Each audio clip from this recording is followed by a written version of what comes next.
Hey everyone, and welcome to another deep dive. Ready to explore some awesome stuff today? We're going to be jumping around a bit from the beaches of Australia to the world of language learning, and then we'll land in the mind of, wait for it, Elon Musk. Sounds like quite the adventure. It is. We've got some cool YouTube videos and transcripts lined up, some really interesting insights, I think. Looking forward to it. So, get this, there's actually a word for the fear of speaking English. Really? I did not know that. Glossophobia.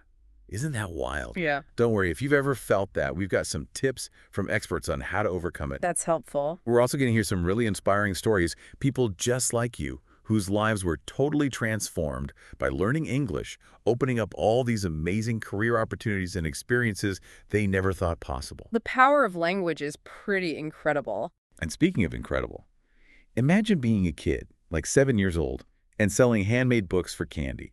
We'll hear that story about a young Elon Musk, plus why that might raise some eyebrows today. Oh, and Elon Musk, he's not just about rockets and electric cars. Oh, I know. He's got some strong opinions on just about everything. He does. We're going to dive into his take on conflict resolution, especially when it comes to diplomacy. He doesn't hold back, that's for sure. I bet. Okay, let's start with surfing in Australia. All right, love it. I was so fascinated learning about how surfing became such a huge part of Australian culture. Like, it's not just a sport. Yeah, it's like woven into their identity, right? You see it in their art, their music, fashion, everywhere. Totally. It's everywhere. And to think it all started with one guy, Duka Hanamoku, bringing surfing to Australia back in 1915. Crazy how one event can spark a whole cultural phenomenon. I know. It makes you wonder what it was about that time. What made Australians so receptive to surfing in that moment? Yeah, it's a good question. Maybe it was the novelty of it, something totally new, or maybe there were like deeper social and economic factors at play. Well, think about it. 1915, that's just after World War I, right? Yeah. A time of massive change, people looking for new experiences, a way to escape, maybe. That's a good point. Maybe surfing represented a sense of freedom, a way to connect with nature, a more laid-back lifestyle. Could be. It's fascinating to think about how those historical forces might have shaped how surfing evolved. Totally. And now, fast forward to today, over 2.5 million Australians regularly surf. That's huge. It's a way of life down under. Exactly. And it's not just for the pros either. It's everyone. Students, business people, grandparents, you name it. It seems like everyone in Australia surfs. I know. It's amazing. And it's not just the numbers, it's the attitude. Our sources talk about this pure joy, the fun that's at the heart of Australian surfing culture.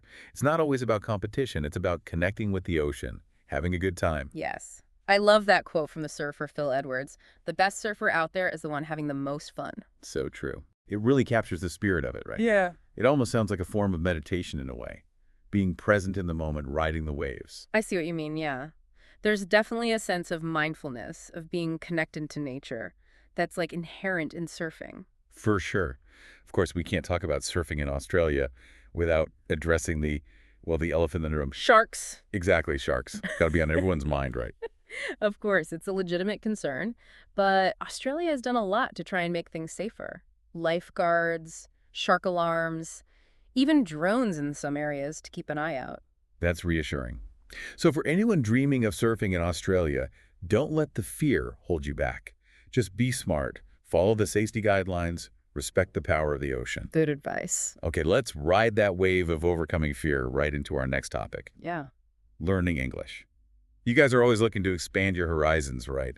And learning English is a powerful way to do just that. Definitely. But before we get into the benefits and all that, let's talk about why English is so valuable in the first place. Well, simply put, it's the language of global communication. Over 1.5 billion speakers worldwide.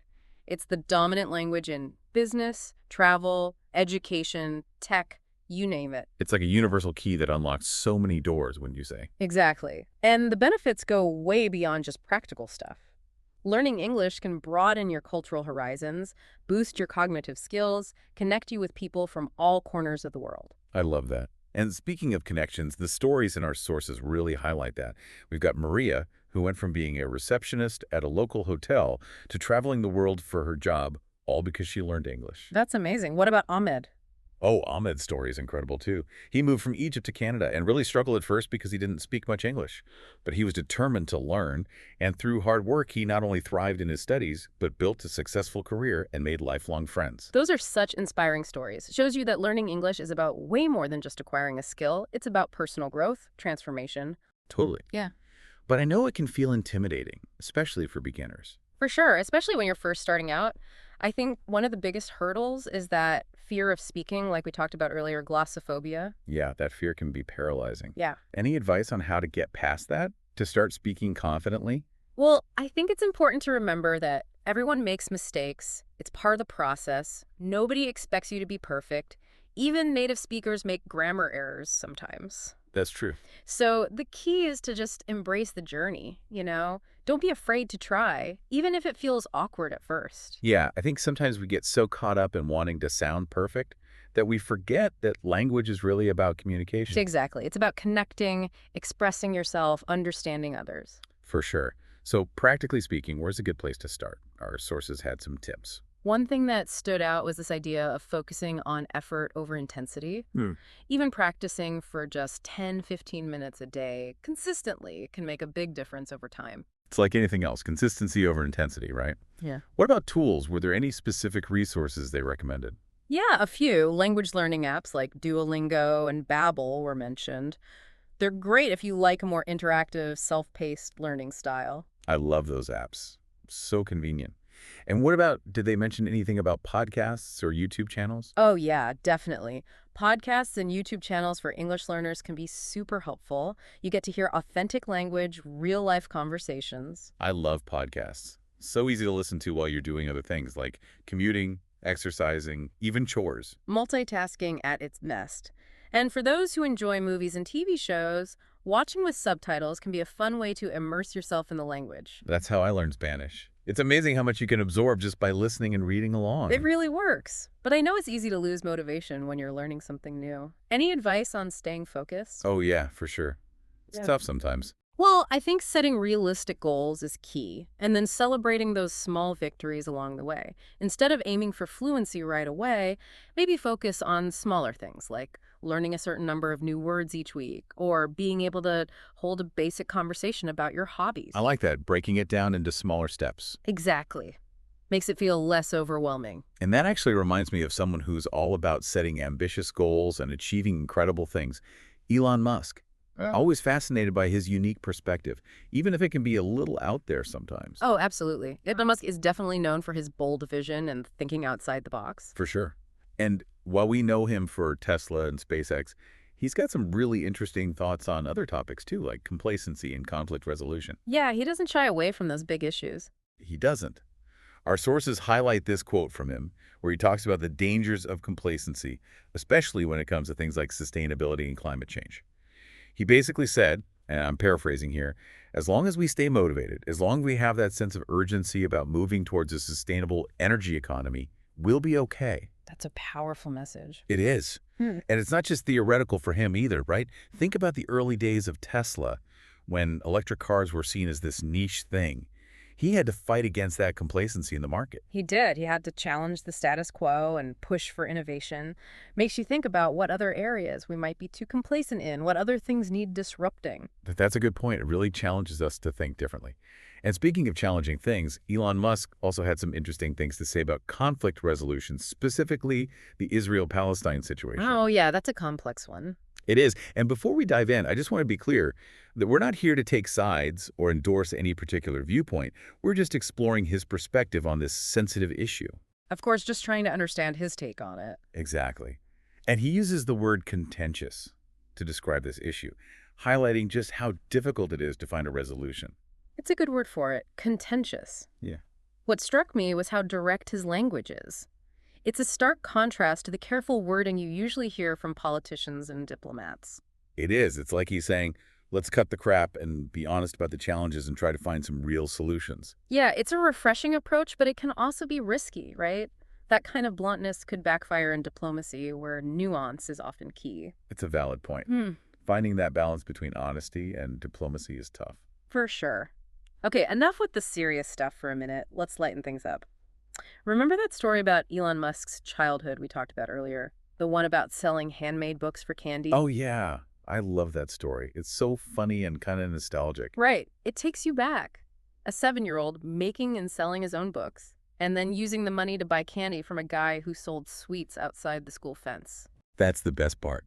Can you imagine that today? A guy selling candy outside the school fence. Oh, I know, right? That wouldn't fly these days. Parents are way more cautious now, and rightfully so. Yeah, times have definitely changed. It's a reminder of how societal norms and our ideas about safety have evolved over time. It is. What was considered harmless or even entrepreneurial back then is now viewed with much more suspicion. It's interesting to think about for sure. But even though the guy at the fence thing might raise some eyebrows today, I think the story still highlights Musk's resourcefulness, his entrepreneurial spirit. Oh, absolutely. Even as a kid, he was thinking outside the box, finding ways to satisfy his needs and desires. And that entrepreneurial spirit has never left him, right? Mm. Look at his career. Zip2, PayPal, Tesla, SpaceX. He's always creating, disrupting, pushing boundaries. He's a force of nature, and it's a reminder that even the most ambitious dreams can be achieved if you're willing to put in the work and take risks. So true. And speaking of taking risks, that reminds me of another challenge that many people face, especially when learning a new language. That fear of speaking, that glossophobia. Ah, yes, the dreaded fear of speaking. It's a common hurdle, especially for beginners.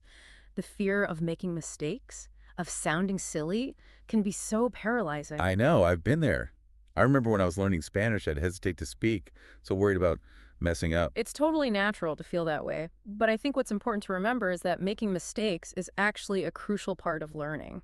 It is. I definitely learned more from my mistakes than from getting things right. Exactly. Mistakes help you grow, they help you refine your skills, so embrace the mistakes. Don't be afraid of them. Good advice. And that actually reminds me of something we discussed earlier, the importance of setting realistic goals and celebrating those small victories. Yes, such an important point. Instead of focusing on being fluent right away, break it down into smaller steps, like learning a few new words each day or being able to introduce yourself. Exactly. Celebrate those little wins. It keeps you motivated. Absolutely. And remember, everyone learns at their own pace. Don't compare yourself to others. Focus on your own progress and enjoy the journey. Love that. Enjoy the journey. Okay, let's shift gears a bit and talk about the resources and tools that are out there for language learners. Our sources highlight a bunch of options, from apps and podcasts to YouTube channels and even books. So many options these days. It's amazing. It is. And I love how personalized those resources can be. You can choose what you want to learn, when you want to learn it, and how you want to learn it. It's a whole new world of language learning. It's really empowering, especially for beginners. They can take control of their learning and tailor it to their needs. Absolutely. Okay, let's get specific. What about those language learning apps, Duolingo and Babbel? What are your thoughts on those? I think they're both great. They offer this gamified approach to language learning that's really engaging. Interactive exercises, quizzes, rewards. It's like playing a game while you learn. I've tried Duolingo, and I have to admit, I got hooked. It's addictive, in a good way. Those bite-sized lessons and the competitive element really keep you motivated. Yeah, gamification is a really effective learning tool. It makes language learning fun, which is so important. Agreed. Okay, what about podcasts and YouTube channels? They seem to be all the rage these days. They are, and for good reason. Podcasts and YouTube channels offer a wealth of authentic language content. You can listen to real conversations, news, interviews, music, storytelling. It's all out there. And it's so convenient. You can listen on the go whenever you have a few minutes. Exactly. Makes it easy to fit language learning into your busy schedule. And speaking of fitting things in, let's talk about books. Really? Our sources recommended a couple of specific types of books that are especially helpful for beginners: bilingual books and graded readers. Oh yeah, those are great. Bilingual books have the text in both the target language and your native language, so you can Right. easily follow along and understand the meaning. And graded readers use simplified language, so they're easier to read. Both of those book types are fantastic for building your reading comprehension and vocabulary. It's like stepping stones to fluency, right? Exactly. Okay, wow, we've covered a lot of ground today. From surfing in Australia to the ins and outs of language learning, and then diving into the mind of Elon Musk. It's been quite the journey. We explored the cultural impact of surfing, the challenges and rewards of language learning, and even touched upon some of Elon Musk's more controversial ideas. We talked about the power of storytelling, setting achievable goals, and the importance of finding the right resources and tools that work for you. Hopefully you found this deep dive as insightful and thought-provoking as we have. Before we wrap up this first part of our deep dive, I want to leave you with a question to think about. If you could choose one skill or ability to master instantly, what would it be and why? Ooh, that's a good one. I may have to think about that. Me too. We'll pick up this conversation in part two, but for now, take some time to reflect on that question. It might just reveal something interesting about your own goals and aspirations. It might. Looking forward to continuing our deep dive. Me too. That is a tough question. So many possibilities. Right. So many skills to choose from. But it's fun to think about. Okay, I want to shift gears for a minute and talk about something that's super important for anyone learning a new language. Pronunciation. Oh, yeah. Pronunciation is key. Our sources really emphasize listening carefully to native speakers and trying to mimic their pronunciation, even if it feels a little weird at first. It's so important. Pronunciation plays a huge role in understanding and being understood. Right, even if you have a big vocabulary and you know the grammar, if your pronunciation isn't clear, it can make it hard to communicate. Absolutely. It's like, if you're playing music but you're not hitting the right notes, the melody just sounds off. I love that analogy, like language is like music. You got to hit those right notes. Exactly. And the cool thing is there are so many resources out there now to help with pronunciation, YouTube tutorials, apps that give you feedback. It's amazing. Yeah, and even just recording yourself speaking and listening back can be really helpful. Oh, that's a good tip. I do that sometimes. It can be a little cringy at first, but it really helps you hear what you need to work on. For sure. And remember, it's okay to have an accent.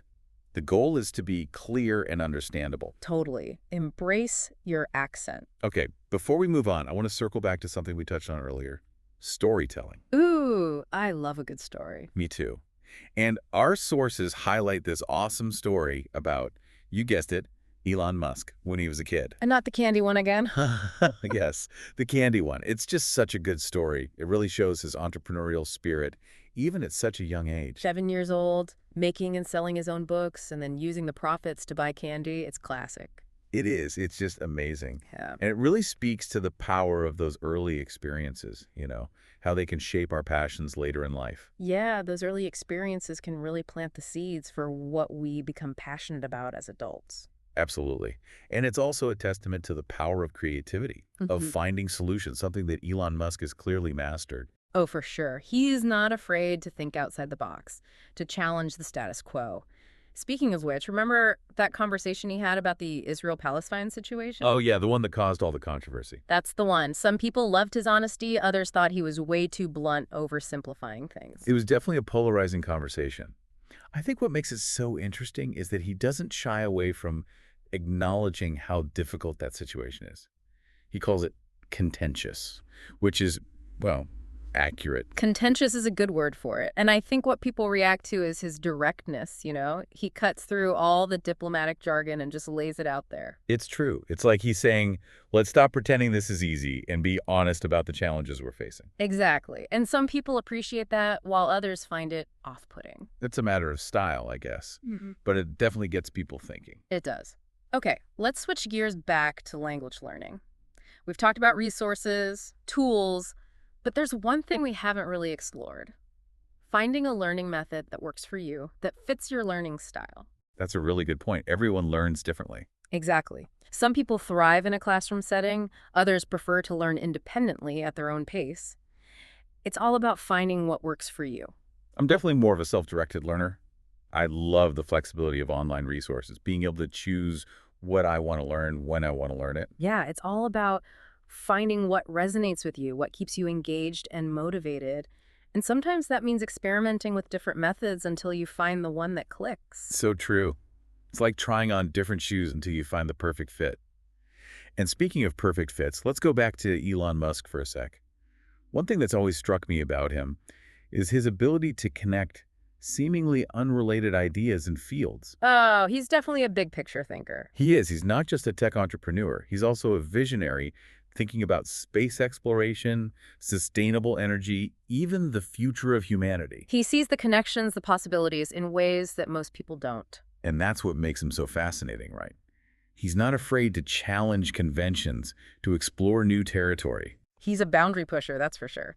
And speaking of pushing boundaries, let's revisit that story about him selling those handmade books as a kid. It might seem like a small thing, but I think it reveals a lot about his character. I agree. It shows his early entrepreneurial spirit, his drive to create and solve problems. Even as a little kid, he was hustling, finding a way to make things happen. It's like that saying, fortune favors the bold. It does. And it makes you think, how can we nurture that kind of spirit in young people today? How can we encourage them to be creative, to take risks, to think outside the box? That's such an important question, and it ties back to something we discussed earlier about how our risk-averse society might be inadvertently stifling that entrepreneurial drive. It's something to think about, for sure. Are we doing enough to encourage young people to be bold and take risks? I don't know. It's a tough question. Okay, I want to shift gears one last time and talk about something that's crucial for anyone learning a new language: immersing yourself in the culture. Oh, cultural immersion is so important. It's not just about the language itself. It's about understanding the customs, the humor, the way people interact. Absolutely. It's like, if you're learning to dance, you can learn the steps, but until you feel the rhythm connect with the music, you're not really dancing. Perfect analogy. Language is like that too. You got to connect with the culture to really bring it to life. And there are so many ways to immerse yourself. Movies, TV shows, music, food, talking to native speakers. Food is definitely a fun way to do it. The best way. Okay, wow, we've covered so much in this part of our deep dive. I know, right? Pronunciation, storytelling, cultural immersion, Elon Musk's unconventional wisdom. We've been all over the map. It's been a blast. Before we move on to the final part of our deep dive, I want to leave you with one last thought to ponder. What is one small step you can take today to move closer to your goals or to embrace something new? That's a great question to reflect on. Remember, even the smallest step can make a difference. It's true, small steps can lead to big changes. They can. Okay, ready for the final stretch of this deep dive? There's one more story about Elon Musk that I just have to share. Let's hear it. He goes back to his childhood again. Are you ready for this? He was reading like 2 books a day. Whoa, 2 books a day. That's insane. I know, right? While other kids were playing, he was just devouring books. It's crazy. Makes you wonder if all that reading shaped his path in some way. Yeah, maybe it helped him develop his problem-solving skills, his ability to connect ideas. Could be. It's like he was building this massive mental library filled with information and perspectives. Makes sense.